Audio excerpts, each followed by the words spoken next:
Hi, my name's Bill Thompson. I was born in Geraldton, 12th of June 1950, which makes me about 75 years of age now. Uh, I was born my mother was a Wadjala, a white fella, and my father is Aboriginal. And I have a brother who passed on, a sister who lives here in Beverley, and also a brother who passed away when I was about 18 months old. So I was pretty young then, and I think that was after that with the separation between my mother and father. However, since then I have met up with um, my mother's children, who she had with somebody else, and one of them lives here, or two of them stays in Beverley now, half brothers and sisters, and I've also met up while I was in the army with another brother who was a love child of my father's, and I did not know him, and he must have been about 40 years of age at that stage, sort of thing, when I first met him. So it was interesting to find out what goes on in life when you meet up with people and you say, oh heck, we got the same parents. And apparently people in Butterton knew about this love child, and I knew nothing about it, and nor did my father, so it was later on in life that we found out that this happened. However, it's more or less, I was brought up on the reserve in Geraldton, run around through the scrubs and things like that with my grandmother, and quite a few of my relations with uncles and aunties down there who taught me a lot of things about bushcraft and everything while I was in being brought up through there, told me stories of what their life was like and things like that around the campfires. Now, in those days there where we lived, it was the only, if you got a roadway coming in, and I know the only people who had vehicles to come to that one was the policeman or the native welfare. And soon we see the dust coming, we were told to run, and we did. And my grandmother just takes out in the bush and hide. And because for the woman, we knew it was native welfare, we were hiding in the scrub somewhere. They come looking to take us away, and because they knew there was half-caste kids living on the reserve and things like that. So there was a lot of that running around. There's quite a few of it throughout the years, in the early years. But it was all right living down there. It was, you had a life of living out in the scrub, which no one else had, and it's a pretty good life as far as I'm concerned. When they did arrive, they come looking for fair-skinned children, people of lighter skin, because the actual was part of law, what they had, that they try to breed us out, sort of thing, that they didn't want the kids mixed up with their own parents, sort of thing, and they'd come and take them away. A lot of the kids that picked up were taken to institutions and things like that. In Perth, they were taken to Sister Kate's and things like that, and there's Roland's Mission. There's quite a bit all around the countryside. You'll hear stories of where the people were taken away, and it's not even the people. There was, I've got a book up here where it says that my grandfather, on my grandfather's father was put in Rottnest Island over there because of doing a wee out in the bush somewhere, and they got him for indecent exposure. And he got 6 months jail for it, in Rottnest. So really, the law at that stage was pretty hard, and it still is harder on Aboriginal people than there is on the white people. I'll get more into that later on if you want me to, because I've been reading stories now. There's quite a bit of them. But anyway, back to where I was back in the younger days, and I started my early life of in Geraldton, going to school. I went to Geraldton Primary School. Um, at the primary school, I don't know how long I was there for, but then I know we moved from the campsite in Geraldton, and we moved to the barley patch, and that's what they call, I don't know what they call it now. It used to be near the Grey Beach, the back beach of Geraldton down there, and that was the barley patch area. and we had a house there, and it more or less revolved around. If you ever see a movie called The Fringe Dwellers, and my brother Terry was in it. He was doing there, and with Eddie Dingo. Yeah, he was one of the main stars there then, but he was in it there too. But that was more or less what we were sort of thing, and about, but they reckoned about like people from Mullawar who was in there sort of thing, and but anyway, it's more or less from the Fringe Dwellers that we did in Geraldton there. We moved it from one place, put into an Aboriginal housing sort of thing when we first started off there. But we left there and back in '57, I think, or '58, something like that. And came down the first time I got on a train and came to Perth, and got a house at Lord Street in Perth there, and we lived there for a while. And that's when I started my schooling from East Perth, Highgate, and then eventually at Perth Modern. And I'd finished at Perth Modern. Yeah. So that was my early childhood sort of thing, living in Perth and going down to the Bunner Bridge. A lot of us all went down to the Bunner Bridge down there. That's where the crossing of the bridge is now, on that new thing there. It used to be called the Bunner, and we all lived down that way, and just did a lot of, as kids, whatever kids do. Never got back till sunset sort of thing, and that was our life sort of thing. But we did go to school, and we did get educated. Well, I must have had some brains. I ended up going to Perth Modern. Yeah, and but then went from there. I went up north there to Carnarvon, and got a job as a tyre fitter, and lived at the Church of Christ Mission Christian Centre there, and me and some other young people that lived in the hostel there, and worked around there. Because also before that I joined the main roads and lived on the main road camps and things. But then when I left Carnarvon, I'd come back to Perth and put in for national service, because me and my mate up there in Carnarvon, who was on the main roads, we both put in together. He got conscripted. I think he'd done 2 years service, went to Vietnam, and when he came back, they called me up and I went over there as well. I think there was 4 of us from Carnarvon at that stage getting called up, and I was the only one who actually went in. So from there, and then I joined the army at Puckapunyal and did service at Puckapunyal. Went to the infantry training in Singleton in New South Wales, and then from there I went to the Ingleburn Infantry Centre and just waited until I got postings from there. I was posted to 3rd Battalion, who was the next one to go to Vietnam, and I ended up going as a rear detail from South Australia, flying over there, getting there at the same time as the main body. Yeah. I spent until about October the 15th or 16th or something like that, or sometime in October I was there in Vietnam.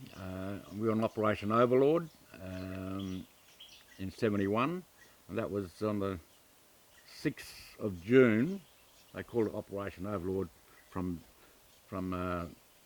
Normandy and stuff there on the 6th of June. And we went to the Long Khan province, and there was a big firefight in that area then. And because I know I spent my 21st birthday there in that place there in the gun pit sort of thing, on night duty sort of thing. It was pouring down rain, and that was my 21st birthday. So happy birthday, Billy. It was a hard. I enjoyed it really. It was a good life. The army to me was good. I think it was good for people to go and do those sort of things. I know a lot of people didn't want to go and do it because they were conscripted, but I sort of volunteered for it and I enjoyed it. And when I finally got back over to Western Australia, it was we got back about midnight. They sent us off, brought us in with a tender because on the HMAS Sydney, which was outside the water limit somewhere, but they brought us in on tenders, and all the West Australians deployed from there, got off here at Perth at Fremantle or somewhere down there. And we thought, oh, well, we can get through here, no worries. But they had customs waiting for us, and they took a lot of things off us, but which we shouldn't have brought back, but never mind. But and I actually walked out of there around about 5 o'clock in the morning. Had to catch a taxi or something to go wherever I wanted to go to. And no one was around just about. It was only, and we had to get an alphabetical order to go through customs. And being Thompson, I'm at the far end of it, sort of thing. And I think by the time they came to me, I think they were tired. It was 5 o'clock in the morning. I was tired, and I said, "What do you got?" And I said, "Oh, I got a couple of bottles of booze coming, and I got a pack of cigarettes here, like a carton of smokes, and because smokes, a carton of smokes those days, I think was $1.20 or something like that. It's you know, you can get them for $1.20. So I had a carton of those, and I said, "You're bringing too much in." And well, they turned around, they said, "Oh well, you've got to pay the difference," and that's what it was. But a lot of people they were looking at in those days, I think, when you come back, the big sound systems and things, and that's what they were getting on all these like boom boxes and things that people had there. They were getting taxed on them most of the things. But the odd one, a bottle of beer or a bottle of whiskey or something like that, if you brought back, it seemed to got, you only just charged a little bit for that, and that was it. And the tax on that was more than what I paid for, you know. So, but we got through, and like I said, 5 o'clock in the morning, there was nothing there to come and you walk out, to come out there and try and find taxis, and nobody around. So we ended up calling it cabin sort of thing, and you didn't have phones what you got nowadays. You get to go somewhere and say, "Can you ring a taxi for me, please?" You know, and at the place there, which they did, and I happened to go to my auntie's place in Leederville, sort of thing. So it was that would be life in the from national service, and then I had to just go back to Karrakatta every day on a train until I got discharged. And after I got discharged, I actually joined up with the Armed Reserve and stayed there, and become a corporal in that for about 3 years, then re-enlisted to the regular army again. And but in the meantime, I worked as a tyre fitter, because I did that up in Carnarvon. I did a bit of that, and also I worked as a forklift operator. So I did forklift operating and stuff with the people down here in Perth, and so I did all that stuff there till I joined the army again and rejoined.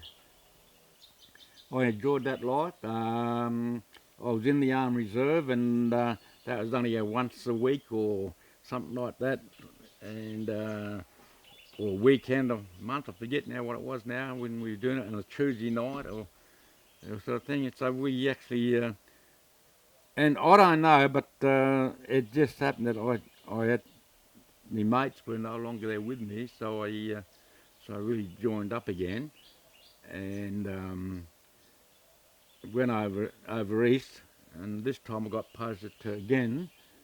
I went to as I went through, I put in for infantry again as a second choice because I didn't know what I was going to do or anything like that. But as I was doing things, going through my recruit training, I was speaking to corporals and stuff who were there, and one of them was a healthy I was speaking to, and he was an health inspector, and I said, maybe I could become an health inspector if I join this. So he said, go and join put your name down for medical corps, and so I did that, and said I'd like to be a health inspector, sort of thing. So I put in for it, and I was one of the lucky ones to get what they wanted. You know, other people didn't get it, and one of them actually complained, said how come he got medical corps. He also put in for infantry. I didn't even mention infantry, yet I got infantry. And they said the best soldier got what they got. No, and I was one of the better soldiers. Actually, because I knew after work anyway, being in the national service beforehand. So So I sort of shone out on that platoon sort of thing. And so they gave me my first choice, which was medical corps.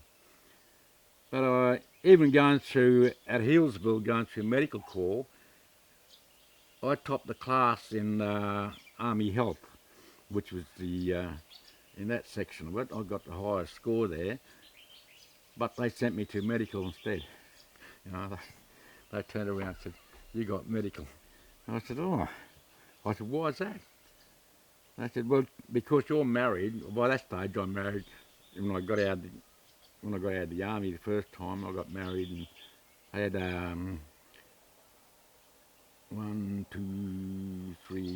5 kids, sort of thing. Yeah, and I got out, and he said, "Because you got 5 children," he said, "when you go to the health side, you'll be out on pay level 1, which is the lowest pay you could ever get. But if you go through and go to the medical side, you'll go to pay level 3, which is a lot more money than you get on pay level 1. And he said, then you'll be on pay level 1 until you become a corporal." I said, "Oh, is that right? But you can become a corporal before that, and it's not that. And if you become a corporal, you can then put in for health, and you'll be pay level 4. I said, "Good." So I went and done my medical training. I got sent to Ingleburn again, up to Ingleburn, and did it at the field hospital. Stayed with them for 2 years, and after being there, become fully fledged medical corps as a medic and stuff. I then got posted to Puckapunyal as the RAP corporal, down there looking after the little tankies at the tank school. Yeah, so I was down there again doing stuff there. Places I've already been to when I was in the National Service, I was doing the same sort of things. And looking around the lines where I used to be when I was a Nasho, and I said, "Oh, that's where I used to tell them that's where I used to be over there," and did things there. So it was a pretty good. I did a subject 2 for corporal there. It was the same lines of where I was posted in Puckapunyal. Couldn't believe it. Yeah, the same buildings and everything. Yeah, it's still there. But anyway, I left there. Then they sent me up to look after the RAP up in DSU Brisbane at Vic Barracks. So I was in there for a couple of years. Yeah, and that's when they sent me the letter saying, "Now that you're a fully fledged corporal, you can come and join us down at health if you want to." But by that stage, I said, "No, not really." I said, "My life as a medic and being in charge of my own little RAP, there's no one else here who's telling me what to do." They had a sergeant, but and a sergeant and a medic, corporal medic, and that was all I had. And there's only 2 of us, and we're doing a good job. And and I was going to places where like when I went to Puckapunyal, there was only a corporal medic and a private, so I was my own boss, and I had an offsider with me. And so it was all.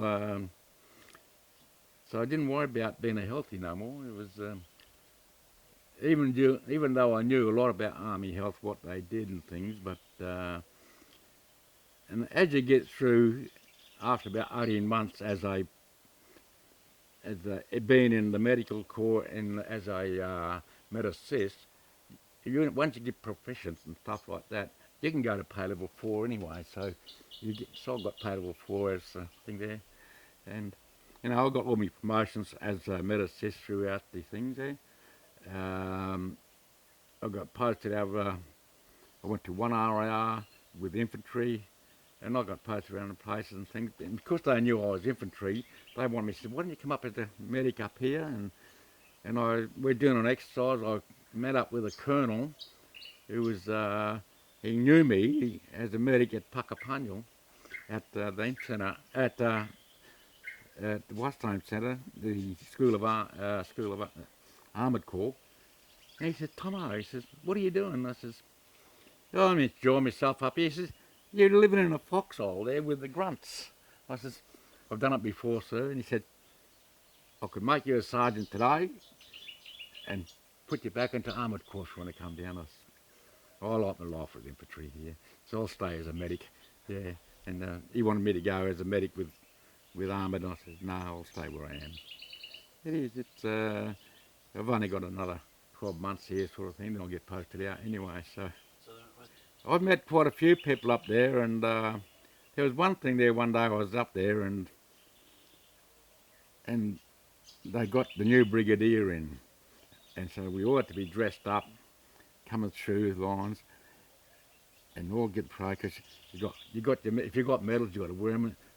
There's not very many people that had medals. I got my medals on, and he came up there because if you got medals on, they're going to stop and talk to you. So he looked at me and he says, the brigadier comes through and he looked at me and he says, I know you. I said, yes, sir, you do. He says, you're my OC in Vietnam. He says, that's where I know you from. And he said, how you been keeping? I said, good, good, good. So we had to go out chatting the parade and everybody's looking at me. And the RSM come to me and says, he doesn't even speak to me and he spoke to you. I said, you were in the wrong side, sir. Because I think he was with 4 Battalion when he went through and I was with 3. And I know he was,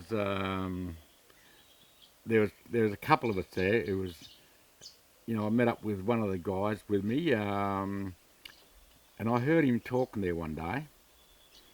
He was a warrant officer. I was only a corporal medic. And he was up there because he knew me as well. And he said, I know you. And he said, yeah.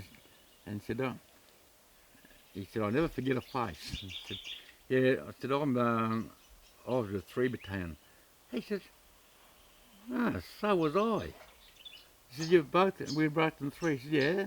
And he said, I think you were a dog handler. He said, yeah, I was a dog handler. He was a dog handler. And I said, and I was at Beth. And he said, oh, yeah, that's what we were at Ingleburn together. I said, yep, we were. And so, but he stayed in the army. Stayed in there, become a warrant officer. I got out, come back in as a medic, and I was only a corporal. Anyway, we got chatting away, and for some strange reason, there was something happening in the mess. He come up to the mess there, he's having, I think it was the sergeant can go to the mess, and he was drinking with his boys, and he was telling a story about what happened one night out, and he said, I asked him, how many did you kill? And he said, I didn't kill anything. I could have got a kill, he said, I could have got a kill. And he said, what happened? I said, well, we were in the Courtney rubber. And he said, pitch black, couldn't see a thing. I was on picket. And he said, there was this noise in front of me. And I was going to open up. He said, but the bloke was with me, stopped me. He said, no, don't do it. He said, and I said, yeah, because that bloke turned around and told you had to ring up headquarters. He said, was that you, Tomo? He said, yes, it was me. We were both together on picket that night. I didn't know who it was until he started telling the story. There's only 2 of us knew about that one. And he said, because that very same night when we were walking through, because in front of us there was a big trench. And he was crawling along the trench right in front of our gun picket. And I knew that if we opened up, we wouldn't have got him because he was down there and he could just throw a grenade in and he would have blown us to the shit house. And, but you can see him crawling along in front of us. And he got to just up the road and he got out. And it was the next day, he went up and planted a mine somewhere along the line. Because we had tanks up the other end there, or armoured vehicles. And one of them come out and blew a track on it. And he came through and put it, because that's the first day we got there. And so I knew we were going about, and he said, I could have killed him, he said. I said, no, you couldn't have, because you would have shot straight across the top of him. He said, the only way you could have killed him if we threw a grenade in front of us, and we weren't allowed to do it because, the rules of readiness. You've got to ask first before you could do things. Can you see him? I said, no. I said, well, don't open up. So that's what happened. And he said, I could have had my first kill, but he never got it. Yeah. It was actually our first deployment on that day. And because when we landed, the Yanks took us in there. We dropped us off at one point, and right across the road was a Courtney rubber, and all these people over there, the Vietnamese, they're all looking at us as we deployed and making our camp up. And it was that night, so I think it was the one of them there that came through that night and put a mine down. And of course, the very next day when they started to move, it blew the track off one of the things there. And they saw us come in, so they knew exactly where we were and where to put the mines and things like that. But like I said, they were in that ditch. We would have never got him unless we got into the ditch prior to them getting to us and open up that way or throw a grenade in. But then how far away from there, we couldn't see in the dark who it was, anything. And they said, don't shoot, and I said, not allowed to open up. He was quite surprised. He said, I've been wondering for years who was with me in that picket. And I said, so as I've told the story before, what happened, and he said, so have I, but I didn't know who it was until we met up again, and I heard him telling his privates what happened about that on that night when we first, and about Long Khan it was, in the Battle of Long Khan, and that's where we were and that stuff. And I think they've got a 50-cent piece out now about the Battle of Long Khan, and he was there. Yeah. Well, in that there, I think Bravo Company walked into hit the actual main body of the Vietnamese army sort of thing in the tunnels and things like that. And we've had a lot of there was a big firefight went on for good period of time. You know, we've had people with coming in there with a chopper pilot getting killed and things like that. There, they flew into where our position was. They were all, you see bullet holes in through the machines, a lot of things like that. But there was, you know, it was a fiery fight, and we still don't know what happened because it was Bravo Company who hit the bunker, and because I wasn't with the Bravo Company, I was with the support company in the headquarters there at that place at the actual fire support base. I was there, but I don't know for sure whatever happened. I think it was called Pamela, the fire support base Pamela when that was on, and so I don't know for sure. I got it in the book inside, but that's yeah. That was the main firefight that we had in that time period, and it all happened on Operation Overlord, like I said before, when I turned 21. But it quietened down by that stage, and then we moved out of there back to another place. But there was a big firefight there. I think a couple of soldiers got killed. I really can't tell at the moment. From Townsville I went to Melbourne. Again, it was really strange. You went to Melbourne there. It was a Defence Centre Melbourne. But the Defence Centre Melbourne there at the I was the sergeant down that way, and actually it was a tri-service sort of centre. I had naval personnel, also Air Force sort of thing working with them. Air Force was in charge of the medical section, um, which I found really strange because they're a lot different than the army sort of thing, and they're always after me sort of thing. And I said, "Rick," he said, "You're not wearing your dress uniform to work?" I said, "No, I'm wearing PT gear to work because I go for a run first thing when I get to work around the town, you know, do my PT and come back."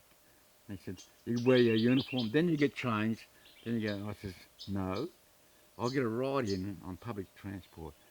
I said, "It doesn't matter." And so they told the RSM of Schema, it's got nothing to do with us. But they told him, and he was saying, "Tomo, they're after you." But I told them that the army doesn't have to wear uniform coming to work because somebody got stabbed earlier on, about 4 or 5 years, and the reason why was because he was in a uniform, and the bloke didn't like a uniform, whether it was army or anything. He didn't like to see uniforms, so he stabbed one of the guys.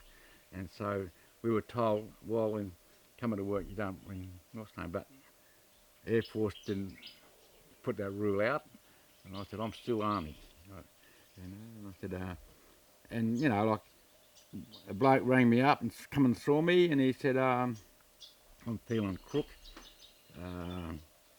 And so I gave him the day off. I said, yep, here you are. He said, I said, you got nothing to do this afternoon. It's on a Wednesday afternoon. It's a sports afternoon. I said, don't bother go to sport. Go back home, take these Aspros, go and lay down. Got a bit of the flu. He said, okay, I'll do that. And because somebody complained, a sister came up to me and says, you're not allowed to do that. And I said, yes, I am. I could give him a day off. He said, I can't give him a day off. I said, ma'am, you've got the wrong colour uniform on. I said, I can give him a day off. Again, run to the RSM, and he said, because he turned and said, ma'am, he can give 72 hours off if he wants to. He's a paramedic. And, well, our people can't do it. He says, sorry, ma'am, but your people can't do it, but we can. You know, they don't go bush like we go bush. I said, he goes bush. He goes out for about 4 weeks, and he looks after 120 men. He gives them all these drugs. I said, they're S4 drugs, everything. He carries them with him, and he's allowed to give them out. So he can give the people time off, send them back, anything. You know, it's so that was the difference between, look, because with the Air Force, they're all within a base. And I told him, I said, look, if you're with the Navy and you go with ships and stuff, everyone's got a sick bay and it's run by a medic. Now, the doctor might not be on that ship. He might be on the major ship many miles away. And he said, and if there's something wrong there, he fixes them up. He's got the drugs there, he gives it to him. He'll let, hey doc, I'll let this know, yeah, okay, no worries, give it to him. And that's it. It's all by radio communications. We could do it, but they can't. They can't do a thing in the Air Force, sort of thing, you know. And because really and they then made it that all the stores, even though it's run by Army, but Air Force took control of it. You know, they all the drug stores and things like that. When I was posted over here to Perth, that's later on. Yeah, when I left there, I got posted to Perth, and I was SAS then over at Swanbourne, and I was working there and as a sergeant in there. Then after I did that, I got posted to Defence Centre Perth at the old naval base at Lewin. I was posted there, and we had the pharmacy there. I was in charge of it all there, and they'd come up and they said to me one day, said, you're not allowed to give them any more drugs. I said, why not?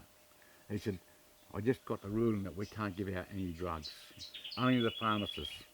Is that right? I said, yeah. So you can't even give them an Aspro. Okay. I said, I'm going bush next week. I want you to come along with your medical kit. You carry it wherever we go. If we got these armours, you come with us, carrying it. And when I say that this person needs an Aspro, you can give it to him. He says, what are you talking about? I said, you can come along and go out bush and carry your pack with all your drugs in it, and I'll tell you what drugs to give him, and you can give it to him. If he wants a headache pill, you give him a Panadol and stuff like that. He said, I'm not going bush. I said, well, don't tell me what I can and not carry out scrub. And she went and saw the boss again. These people go and see the bosses. And he said, I just gave him a script, said to the boss, he said, I just gave him, he's a doctor, I gave him a script for those drugs. You will give them to him and he will carry them. And he said, don't, because I said, don't bring that Air Force shit to me, because she just went over and did a course with the Air Force sort of thing. I said, this doesn't operate with the Army. They're two different people. Yeah. I said, they sit down in an office, I go out bush. So, I told you that before. It's things like that where they just don't gel with us, It's we gel okay with the Navy, but not with the at that stage. But the Air Force wanted to be their own little thing. It is. But anyway, everyone has their own little stories, but they reckon they're the best, and that's probably the best what you could do, I suppose. But then, after I've been to DSU there and at Defence Centre Perth, that was my last posting before I got discharged from the Army. They wanted to keep me in there and do other things, and I said, not really. It's 1997. I said, I bought a block up in Beverley and I'd like to go and build a house up there, and so that's what I ended up doing. got out on April the 27th, 1997. Come out here. By that stage, I'd half the building done because when I was in the army, when you've been 20 odd years, they give you some time off to do to get into civic life and to do things. And and after training I did then, I said I want to become a builder. So they got a job with the same bloke who's building this. I'll give them a hand, and I'll help put out the house there. It was only the framework before the roof nearly come on that we're doing all the works around the house here, putting the framework up down there. So, so I did have a hand in building this sort of thing. And and then when I finally got out of the army, I actually moved in because they got it to lock up stage and then put all the plaster and everything like that. And I just had to come and paint it all and do all the work, and I come in and done most of the work inside of it, sort of thing. Yeah, and that was building all the things around it. Yeah. So we actually built all this later on after we got out of the army. That's when the trouble started with my health as well, uh, especially mentality. I found out that I think I was missing the army, and they sent me to a psychiatrist, and they said that you got PTSD. And I said, well, I never had it before. And I said, and he said you probably did have it before. It's just that because you were still in the army, they were buffering you from the reality of it all. You still had your mates around you. And now that you got discharged from the army and you got no mates around you, and now that is why you are starting to go all funny and everything like that. And I said, getting wild with everything, and you know, it just couldn't cope. And so it happened like that there. And he said, you got to have your friends around you, sort of thing, just about. He gave me some pills and stuff like that. And but that when I said, okay, I I started joining community workforces and things like that, where I had people around me and things like that there, and I knew what was going on, and so I became. I think the first one I joined was we had the men's shed. Joined the men's sheds. Um, and I joined the health Aboriginal health in advisory group in Northern. I'm still with that. I joined SWALS. Before I joined the SWALS, I joined the Aboriginal Land Council before that, while I was still in the army, that was. But then I actually got, when the SWALS come along, I actually went straight into that and went on the team of the Working Party with SWALS for Southwest Budjarra, and that's the one down Butterland area where my apical ancestors come from. And my grandmother and all that stuff there, her mother was all born down that area. So that's where I was down that way. And I was asking there one day, and I said, are you people come from Busselton? No, no, no, I'm from, say, Northern, or I'm from another town or something like that. And I said, well, why are you chairing our meeting then? And I said, it should not be chaired by people like you, even though you work for SWALS. I said, I'd rather be chair. One of us from here on this working party should be the chair, not you. And so, do you want to be chair? Be chair. So I said, I'll take over the role as chair. So I did it for 23 years as the chair. And they said, no. I said, I don't believe that you people should be doing it. You're not from Busselton, so why should you speak for Busselton? And that's what I did. I said, my apical ancestors come from Busselton, I'll speak for them. And that's what I did. And, you know, I get people up here now from this area ask me advice of what to do and things. I said, I can't speak for you, but I can tell you advice on what you could do, because this is not my country. I'm only living in your country, but my country is at Busselton, so, and that area down there. And after they got the determination, and that's where that money coming in to the people for 10 years sort of thing, what the state government did, that contract, and I said, oh well, I'm getting out of it. And they formed this new corporation up, and they wanted advisors to go on there as the elders and things. And I didn't worry about it. I said, no, I'll just become a member, just be a member, and that was it. But somebody rang me up and says, you've only got till today to fill it out. And I said, what do you mean? He said, your name's not down there. And I said, no. He said, we need you on the team. I said, I've had enough. He says, I've got to rest. But I said, all right. So I put my name down, I got accepted then. And again, now I'm still working with them. You know, again, they made me chair straight away as soon as I got there. He said, Billy, you're the chair. You know, I said, well, can't somebody else be the chair? And I said, no, they can't do it like you can. So I said, well, that's all it is. It's all about army training, having knowledge, and how to operate what you can do, sort of thing. And that's what I put it down as, and to do things. So I said, I've done a lot of courses. I've done coordination courses as a coordinator. I've done safety courses, occupational health and safety, all throughout the army and things like that, driving.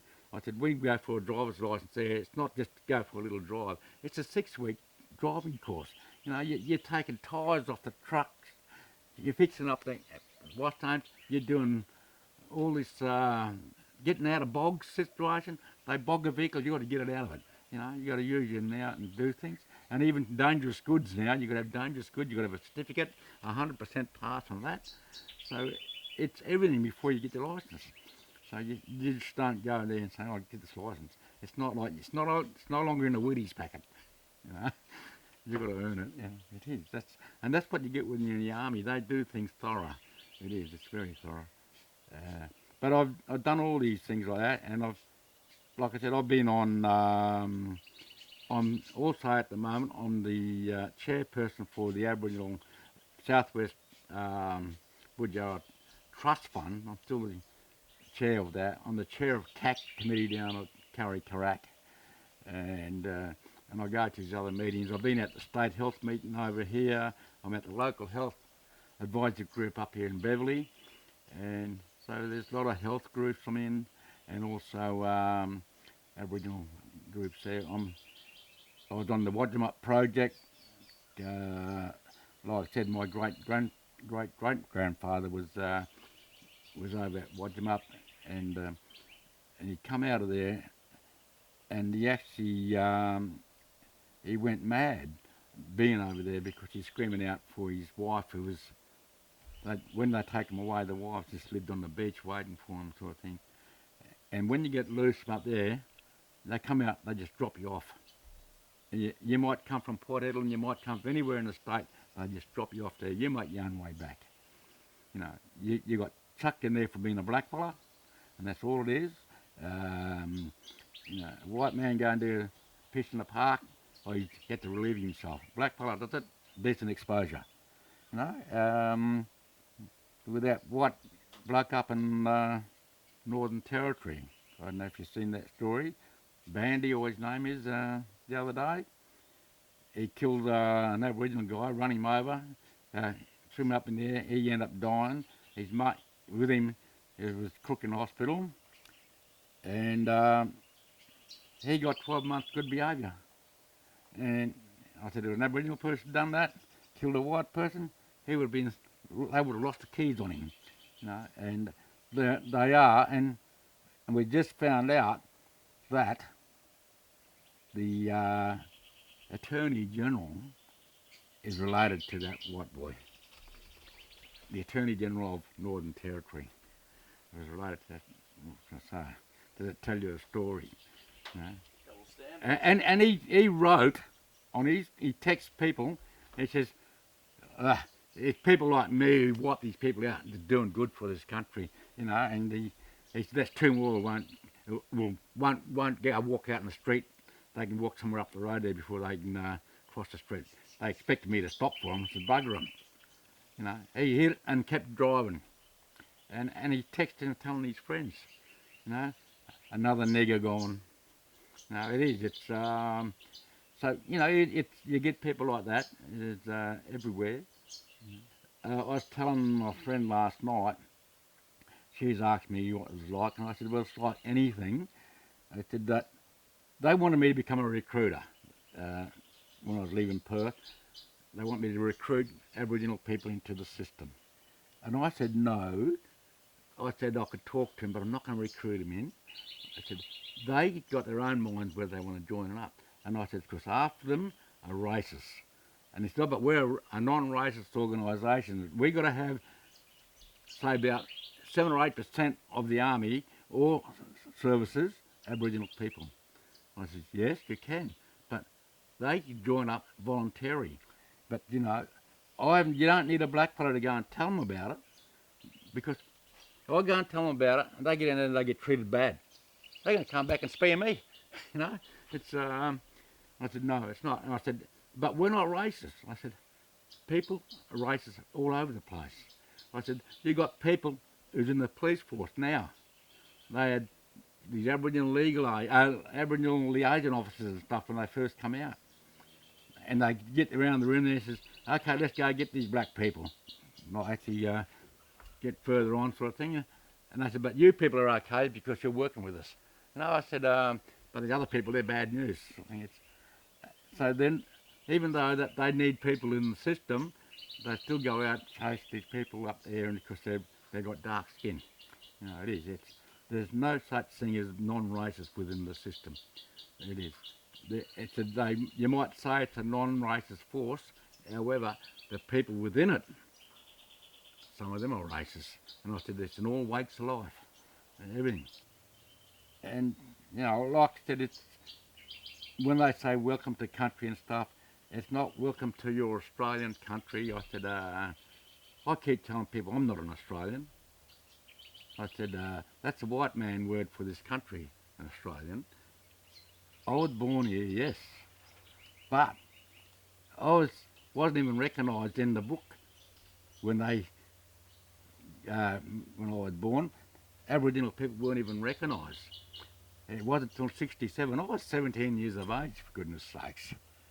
And they then recognised Australian Aboriginals. Oh, yeah.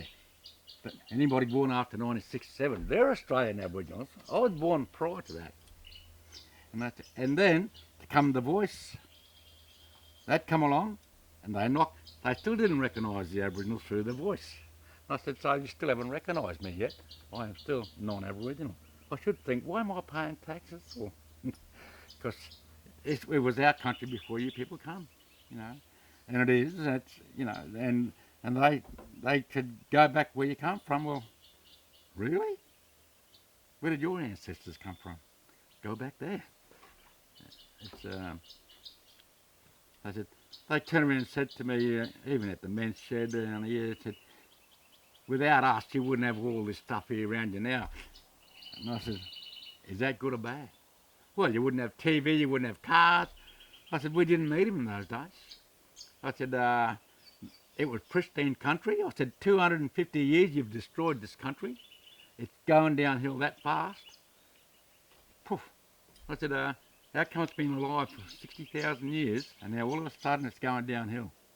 I said, when I first come to Beverly, I had summer rains, I get nothing now. I said, my dam's not here.